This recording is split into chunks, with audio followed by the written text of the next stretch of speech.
décoller pour les Caraïbes dans un instant ici de Montréal. On voit le cliché, un jet privé dans lequel je voyage une grande partie de l'année. Évidemment, c'est financé par mes entreprises et je loue à l'heure ce type de jet privé pour voyager. Mais on voit ce cliché, on peut voir la même chose aussi avec une voiture de bonne qualité, une voiture exotique, une Ferrari, une Lamborghini. On peut voir la même chose avec une très belle maison, de l'argent, des très beaux vêtements. Mais ce que je veux vous dire, c'est que tout cela n'arrive pas par hasard. Vous devez comprendre que les gens qui sont des enfants de millionnaires, les gens qui sont des enfants de milliardaires sont peu nombreux sur la planète. Comment vous dire? Être un fils d'eux, c'est une anecdote. La plupart d'entre vous, la plupart d'entre nous, comme moi, nous sommes issus de la classe moyenne et de la classe populaire. Je suis personnellement issu de la classe populaire. On mangeait de la viande une fois par semaine, ça aussi c'est cliché mais c'est la vérité. J'ai été élevé dans le quartier de la Grange d'Orel à Avignon, au sud-est de la France. J'habite ici au Canada, en Floride et dans les Caraïbes. Mais tout ce style de vie-là que l'on voit maintenant, c'est pas fait en une minute.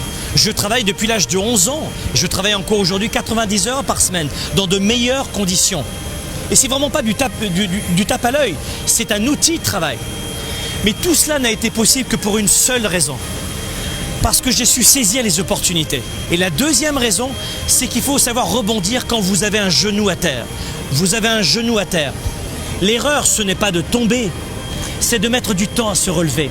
Les gens, les entrepreneurs, les sportifs de haut niveau, les artistes de talent, les papas, mamans extraordinaires, il n'y a pas que l'argent, il y a des gens très très heureux et que vous ne connaissez pas et que je ne connais pas. Mais tous ces gens très heureux savent se relever rapidement.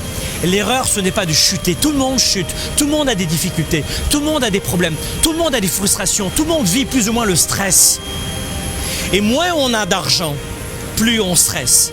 Moins on est bien entouré de bons amis, plus on stresse. Moins on fait le travail que l'on aime, plus on stresse. Mais on est tous passés par là. Je suis pas né avec une cuillère d'argent dans la bouche. Et peut-être que vous aviez plus d'argent que moi, ou moins, durant mon enfance. Mais c'est pas ça qui est important. C'est de vous rappeler qu'il faut saisir les opportunités quand elles passent. Il y a toujours, ça peut être une opportunité avec l'homme ou la femme de votre vie. Cette personne passe devant vous, vous la voyez pas. Et vous dites, je n'ai pas de chance parce que vous n'avez pas saisi cette opportunité. Et vous savez de quoi je parle dans vos relations privées. La même chose pour la santé. Peut-être que vous pouviez avoir une très bonne santé en faisant une marche rapide tous les jours, une course à pied. Mais vous ne le faites pas. L'opportunité, elle était là. On vit tous quasiment, la plupart d'entre nous, dans des pays riches. Le Canada, l'Europe, les États-Unis. Ce sont des pays riches. En Europe, il y a l'assurance santé gratuite. Le Canada aussi. On est quand même privilégiés. Alors, contrairement à certains pays d'Afrique ou d'Asie, où, vous savez, je vous rappelle que le salaire par jour et par personne est de 2,50 $ quand même. 2,50 $ US par jour et par personne, c'est le salaire moyen de la plupart des gens. Et après, les gens vont me dire, je ne peux pas créer d'entreprise, je ne peux pas choisir ma vie parce que je n'ai pas le temps, je n'ai pas d'argent, je n'ai pas les moyens, je n'ai pas les relations, je n'ai pas les connaissances. Mais vous savez très bien que ce sont des excuses qui, à l'âge de 70, 80 ans, une fois que tout sera terminé, ne seront que des remords indélébiles. Il vaut mieux se planter et accepter d'être rejeté des autres parce que vous êtes différent. Accepter de réussir parce que finalement vous l'avez mérité, vous avez travaillé fort et vous serez rejeté. Mais si tu n'as pas d'argent, tu es rejeté. Si tu as de l'argent, tu es rejeté. Choisis la raison pour laquelle tu vas être rejeté. Mais quoi qu'il en soit, 1, il faut savoir saisir les opportunités et 2, il faut savoir se relever de ses échecs rapidement.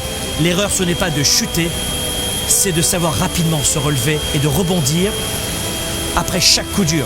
On a tous des difficultés, c'est la façon dont on voit la difficulté. C'est la façon dont on réagit à l'événement qui va faire toute la différence pour les prochaines années de votre vie.